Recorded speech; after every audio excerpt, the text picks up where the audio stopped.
의미 있는 경험이 만드는 트랜스포메이션을 시작하겠습니다. 먼저 그림 하나 보고 가려고요. 이 그림은 아테네 학당이라는 그림입니다. 르네상스 3대 거장 라파엘로가 그린 프레스코하고요. 바티칸에 있죠. 교황 율리오 2세의 개인 서재 서명의 방에 그려져 있습니다. 이 그림을 보면 가운데는 그 철학자인 플라톤과 아리스토텔레스가 위치해 있고요. 좌측편에는 소크라테스가 있습니다.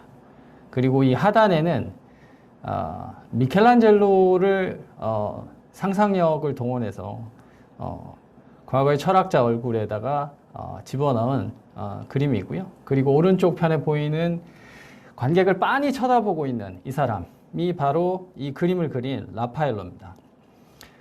우연히 저는 이제 이 그림을 어느 날 보게 되었어요. 근데 뭐 여러 가지 이 그림에 대한 해석이나 이야기들이 있기 마련인데 저에게는 이 그림이 조금 특별한 의미로 다가왔습니다. 왜냐하면 이 그림의 설명 중엔 이 그림이 가지는 의미가 르네상스 시대 이전에는 이 그림을 그리는 화가들이 기술자로 불려졌다는 거예요. 그런데 이 그림에 포함되어 있는, 표현되어 있는 회화적 기법들, 예를 들면 가운데에 소실점을 중심으로 인물을 배치하는 원근법이나 또 각 그 인물들을 표현하는 빛에 따른 명암, 표정 이런 것들을 심지어 상상력까지 동원해서 라파엘로가 사람들의 얼굴들을 여기에 구현해 놓은 거죠. 그래서 이 그림을 보면 더 이상 화가들이 기술자가 아니라 예술가로 전환된 그런 증거가 포함되어 있다라고 예술 전문가들이 얘기를 하고 있습니다. 그런 예술적 가치가 있는데 이 그림이 왜 저에게 의미가 있냐? 광고회사에서 한 20년 정도 열심히 시간을 보내던 어느 날 제가 이 그림을 접하고 오랫동안 가지고 있던 질문의 답을 찾았어요. 대행사에서 일하고 있는 나는 누구를 위해 일을 하고 문제를 해결하고 있는가? 이 그림을 보고 예술적 경지에 도달할 수 있게끔 문제를 해결하는 것 자체가 아이러니하게도 그건 바로 나의 광고주, 나의 어카운트 뿐만 아니라 나 자신을 위한 의미 있는 경험 등을 하고 있는 것이다 라는 걸 느꼈습니다. 그래서 오늘 그 얘기를 먼저 드리고요. 오늘 세션이 여러분 사고의 깊이와 넓이를 확장하는 좋은 경험이 되었으면 좋겠습니다. 오늘 드릴 얘기는 첫 번째는 우리가 얘기하는 익스피리언셜 마케팅의 좀 더 큰 개념인 경험 경제에 대한 얘기, 그리고 네오다임의 경험 마케팅 솔루션, 그리고 의미 있는 경험과 트랜스포메이션에 대한 얘기를 전달해 드릴까 합니다. 지금으로부터 약 24년 전에 이 두 사람이 하버드 비즈니스 리뷰라는 그 매거진에 아티클을 하나 발표를 했습니다. 익스피리언스 이코노미의 시작을 알리는 웰컴 투 더 익스피리언스 이코노미라는 논문이었고요. 이 논문은 책으로 그리고 최근에 개정판이 나왔습니다. 책 표지에도 나와 있듯이 고객의 시간, 관심, 그리고 돈을 향해 경쟁하다라는 개념인데요. 이 웰컴 투 더 익스피리언스 이코노미의 내용을 간략하게 좀 보면 경제제가 있죠. 그러니까 우리가 흔히 이제 그 경제가 돌아가는데 요소가 되는 것들이 있습니다. 그 중에 가장 그 범용품이라고 하는 보통의 것들에서부터 재화, 유형적 상품들이죠. 그 다음에 서비스, 무형의 상품, 그리고 경험은 기억에 남을 상품을 이야기합니다. 이 저자들이 이 경제제의 발전 과정을 생일 파티를 예를 들어 설명을 했었어요.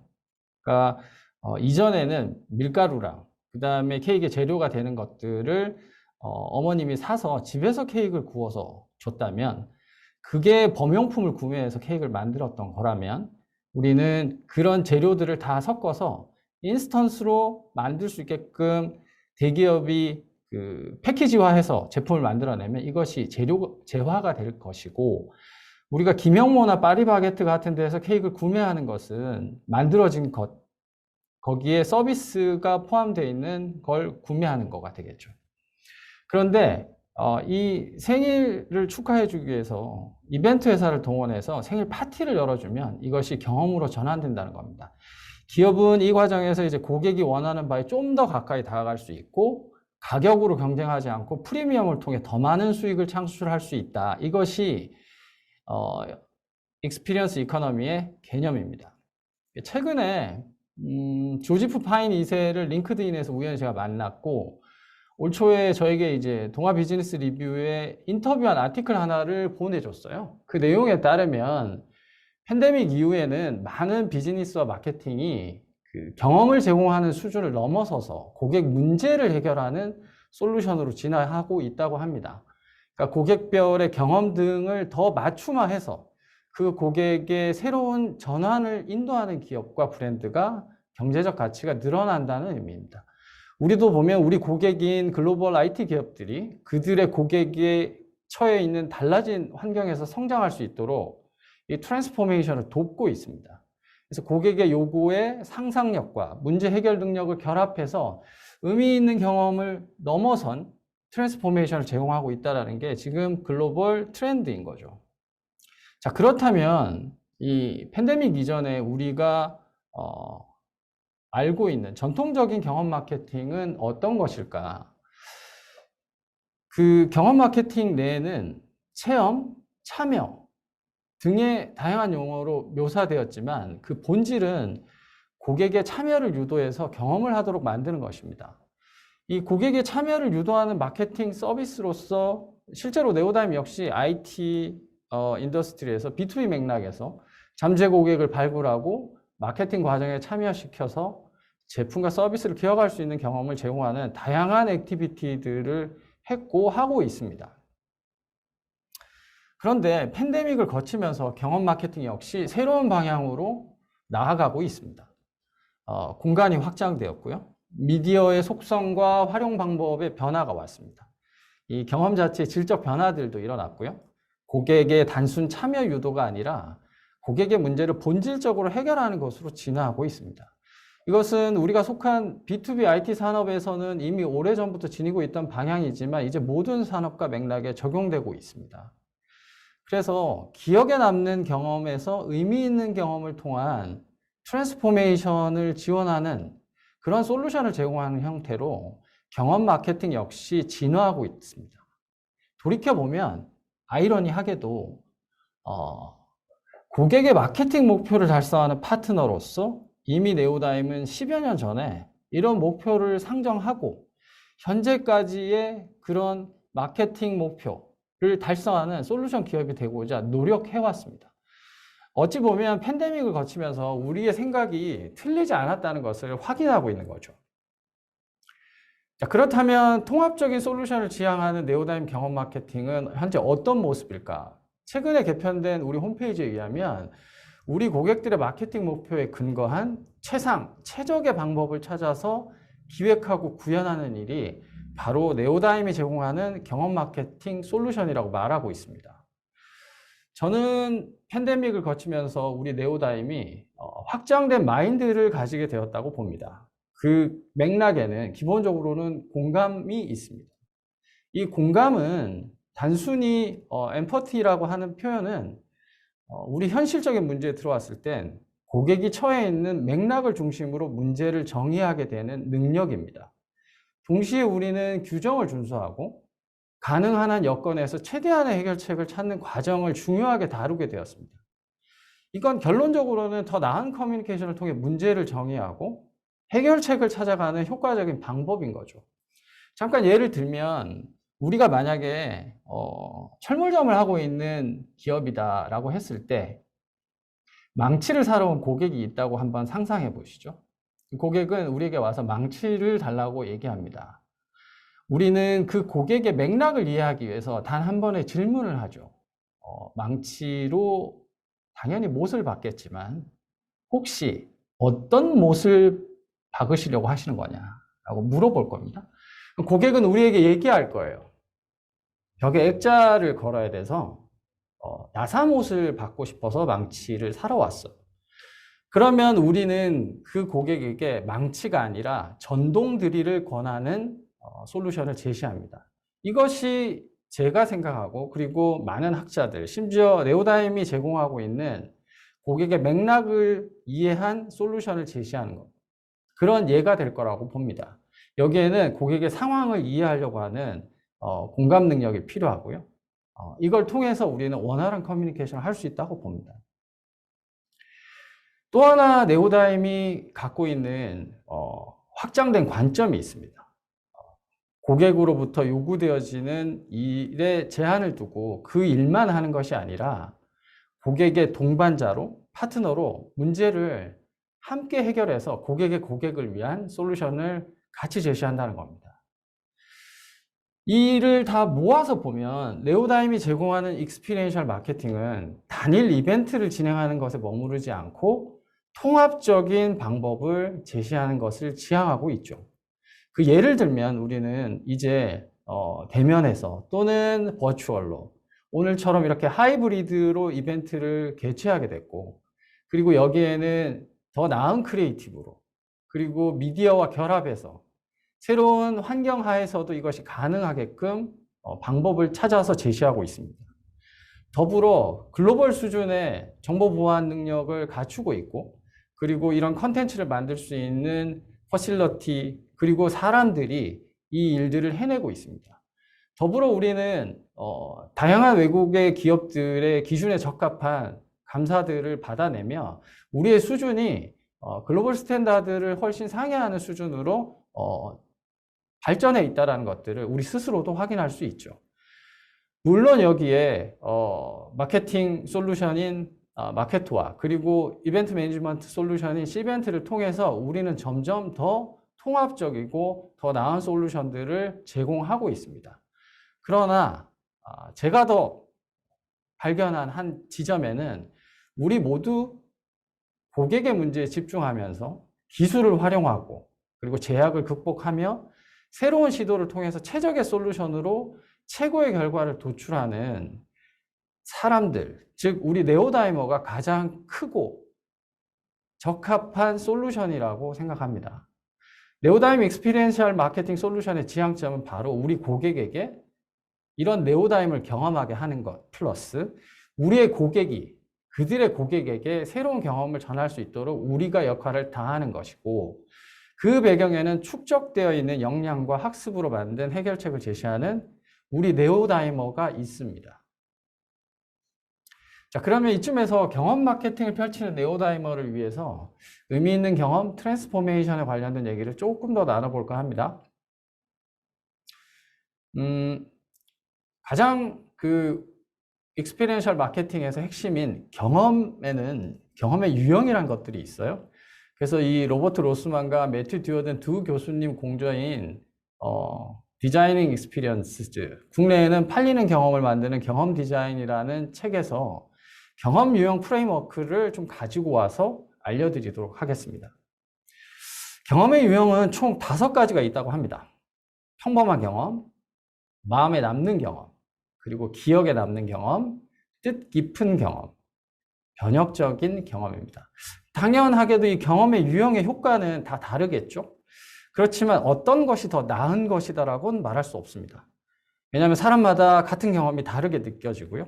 긍정적이거나 부정적인 경험도 그 결과는 전혀 다르게 나타날 수 있습니다. 이 평범한 경험은 프로세스가 조금 자동 운항적이에요. 그러니까 아주 그냥 자연 발생적이죠. 단조로운 경험들이어서 그렇습니다. 복잡하게 생각하지 않죠. 이 마음에 남는 경험은 의식적으로 우리의 정신이 좀 관여합니다. 약간 불편한 일이 생겼을 때, 예를 들면 오늘 등록하는 페이지에 갑자기 에러가 발생하게 되면 담당자들은 의식적으로 정신이 관여되겠죠. 문제가 발생하면 이걸 해결하기 위해서 우리의 정신이 관여하는 그런 것들입니다. 기억에 남는 경험은 감정이 개입하는 겁니다. 너무 좋았던 것, 너무 슬펐던 것, 또는 너무 기뻤던 것, 뭐 이런 것들이죠. 그리고 뜻깊은 경험은 의미의 발견을 통해서 이게 더 훨씬 고차원적으로 남게 되는 경험을 말합니다. 당연히 변혁적인 경험은 변화를 실질적으로 가져오게 되는 거죠. 뭐 보안 감사나 이런 것들을 통해서 이제 정보 보호나 정보 관리에 대한 필요성을 인식하고 정보 보안을 더 원활히 잘 할 수 있게끔 변화되는 것들, 이런 것들이 그 예라고 할 수 있습니다. 이 경험의 빈도 측면에서는 병역적인 경험이 일어날 빈도가 아주 낮습니다. 반면에 경험이 주는 인플루언스, 영향력은 변혁적인 경험으로 갈수록 커지고 늘어납니다. 우리가 경험을 한다는 것은 관여하고 참여하는 행동 사이클을 따르기 마련인데요. 1단계에서는 경험에 대한 어떤 일이 일어나는지를 먼저 인지하게 됩니다. 2단계에서는 이 경험에 대해서 적극적으로 생각하고 일어나는 일을 좀 프로세싱한 다음에 이 반응을 어떻게 해야 될지 선택지를 계획하는 게 되죠. 내가 화를 내야 돼? 말아야 돼? 뭐 이런 것까지 계획하는 겁니다. 3단계는 공동으로 창조하는 행동이라고 하는데 경험이 지속될 수 있도록 진정한 참여자로 행동을 하는 것. 이게 행동 사이클의 키 요소들입니다. 우리가 단순한 서비스는 2단계에 머물지만 참여하는 경험 등은 3단계가 되는 관여로 이행이 된다고 하네요. 우리가 영화 같은 걸 보고 나서 행동 변화를 할 때가 있습니다. 헝거게임을 보고 나서 양궁을 배워본다거나 이런 것들은 행동으로 넘어가게 되는 것들이죠. 이런 행동 사이클 단계와 더불어서 우리의 뇌는 우리의 경험에 영향을 미칩니다. 세계적인 행동 경제학자이자 노벨상 수상자인 다니엘 카너만은 그에 져서 생각에 관한 생각에서 우리 뇌가 가지고 있는 의사결정을 하는 방식에 대해서 언급을 했어요. 두 가지 시스템이 있는데 시스템 1과 시스템 2가 있죠. 이 시스템이 우리가 느끼는 경험의 유형에 작용합니다. 시스템 1은 직관적이고 빠른 사고를 관장합니다. 시스템 2는 논리적이면서 느린 사고를 관장하죠. 그래서 우리는 직관적이고 빠른 사고를 통해서 경험을 받아들이기도 하고 논리적이고 천천히 고민하고 생각해서 경험을 받아들이기도 합니다. 동시에 우리에게는 경험을 하는 자아와 이걸 기억하는 자아가 있다고 해요. 실제 우리가 어떤 경험을 하는 과정에서는 그 경험의 결과는 알 수 없습니다. 연구에 따르면 우리가 일상에서 가지는 평범한 경험도 시간이 지나서 아주 뜻깊은 경험 또는 병역적인 경험으로 변할 수 있습니다. 일기 같은 게 굉장히 예죠. 어느 날 꾸준히 글을 쓰는 행위는 단순한 행위인 것 같지만 10년치 정도의 글을 모아서 나중에 책으로 낸다. 이건 굉장히 변혁적인 경험으로 변할 수 있거든요. 그런데 우리는 이 경험하는 자아보다 그 경험을 기억하는 자아를 통해서 본인 경험에 대한 재구성과 재인지를 통해 경험의 결과를 새롭게 만들어낸다는 겁니다. 이런 얘기를 왜 하느냐? 경험별로 관여하는 우리의 행동 단계와 뇌의 시스템이 다른 양상을 보입니다. 평범한 경험들은 접수 정도만 하는 거죠. 그러나 마음에 남는 기억에서부터 뜻깊은 경험들까지는 사고하고 프로세싱하고 계획하게 됩니다. 변혁적인 경험은 행동에 참여하는 겁니다. 실제로 시스템 1은 그 평범하거나 마음에 남는 정도의 경험에 관여하고 시스템 2에 나왔던 이 사고방식은 더 변혁적인 경험 쪽으로 더 많이 관여를 한다고 합니다. 그렇다면 이 에너지 관점에서 보면 변혁적인 경험일수록 에너지의 소모량이 많아집니다. 경험의 유형들은 더불어서 누적되어서 결과를 가져오기도 합니다. 첫 번째, 육체적 만족은 모든 유형의 경험에서 나타납니다. 고차원적인 만족은 마음에 남는 경험부터 생기기 시작하고요. 그 다음에 뜻깊은 경험 유형부터 생기는 충족감들, 우리가 흔히 아는 몰입, 봉사활동이나 독서, 암벽 등반 이런 것들은 더 고차원적인 경험을 통해서 생겨나게 되죠. 자, 이렇게 경험의 유형들이 다양합니다. 그리고 주요 프로세스나 빈도와 영향들도 다르고요. 관여하는 단계들도 차이가 나면서 소모 에너지나 결과들도 다르죠. 이걸 왜 우리는 생각해 봐야 되냐. 우리가 하게 되는 일이 바로 경험을 디자인하는 일이기 때문에 그렇습니다. 우리는 경험을 디자인할 때 웹페이지에서 등록 시 불편한 경험이 없도록 또는 행사장에서 레지스트레이션을 하는 고객들 중에 컴플레인을 제기하는 참가자의 부정적인 피드백을 긍정적으로 변화시킬 수 있도록 또는 키노트 스피커의 내용이 아주 잘 전달되어서 참가자들이 뜻깊은 발견이 가능하도록 단 한 편의 영상으로 고정관념을 바꾸고 생각의 변화를 가져올 수 있기 때문에 심지어 행사를 마치고 돌아간 고객이 기념품을 바라보며 그 브랜드를 기억할 수 있게끔 하는 일을 하는 사람들입니다.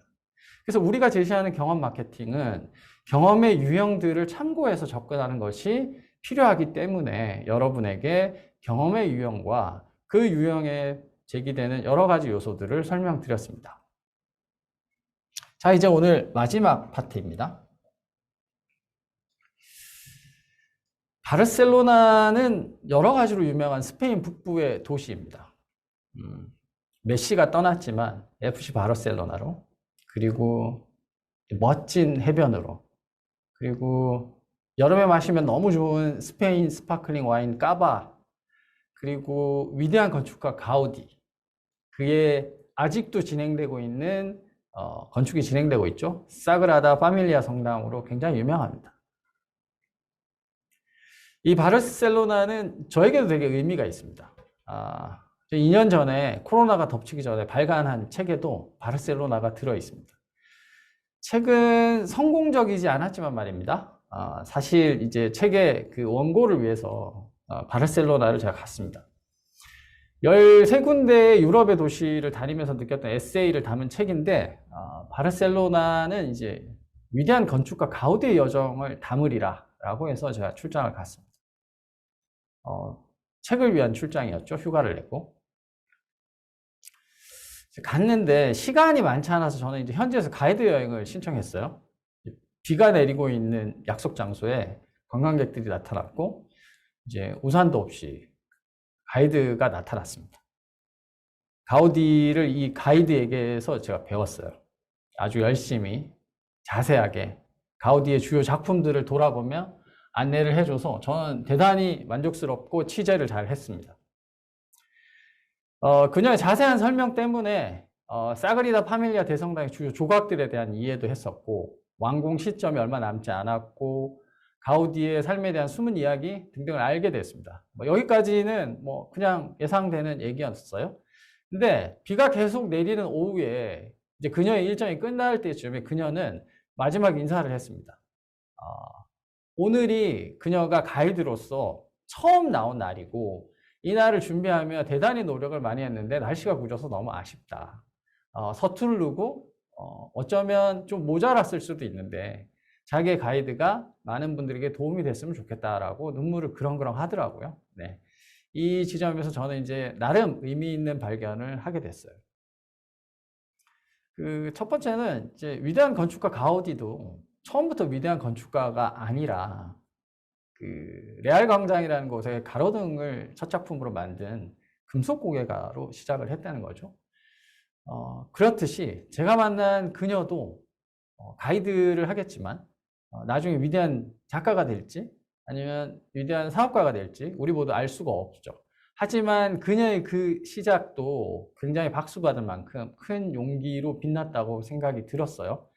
그리고 그녀의 그런 노력 때문에 저에게도 소중한 의미 있는 경험으로 제 책의 마지막 챕터, 에필로그의 주인공으로 그녀를 소재로 쓸 수 있었습니다. 이 뭔가 새로운 걸 시작하는 데는 용기가 되게 많이 필요하더라고요. 누구나 처음이 있고 누구나 느끼는 두려움과 불안감이 있기 마련이죠. 이제 이를 극복하고 갈 수 있는 게 바로 이제 용기 내는 힘인 것 같아요. 고객의 트랜스포메이션은 사실 쉽지 않습니다. 대단히 어렵죠. 그래서 이걸 나로부터 시작한다라는 것 자체가 굉장히 원대한 발걸음을 내디뎌야 되는데 우리는 지금 새로운 시작을 이미 시도했어요. 네오다임의 익스피리언셜 마케팅 솔루션으로 시벤트 도입 그 자체는 우리 모두에게 새로운 시작입니다. 솔루션 프로바이더인 네오다이머를 지원할 도구이자 네오다임 익스피리언탈 마케팅의 전환을 시도할 수 있는 툴이 될 거라고 기대하고 있고 그렇게 노력할 예정입니다. 왜 시벤트냐? 시장에서 인정받는 넘버원 브랜드인데다가 마케터와의 호환성, 그 다음에 다양한 플랫폼과의 적응성, 이벤트 관리 툴이자 경험 관리 툴이며 정보보호 능력과 차별화된 고객 경험으로 새로운 비즈니스 기회가 될 가능성 있는 도전입니다. 오늘 그 도전의 시작에 여러분이 이미 함께 하고 있어서 굉장히 감개무량하고요. 정리를 해보면 경험을 맞춤화하면 가치가 증대됩니다. 경험 유형을 고려한 경험 디자인을 접목한 솔루션을 제시하면 더 나은 경험을 제공할 수 있습니다. 그리고 의미 있는 경험은 나로부터 시작해서 트랜스포메이션을 가능하게 한다는 게 오늘 제가 드리는 3가지 키 테이크 어웨이라고 보시면 될 것 같아요. 자, 마지막으로 다시 아테네 학당으로 돌아왔습니다.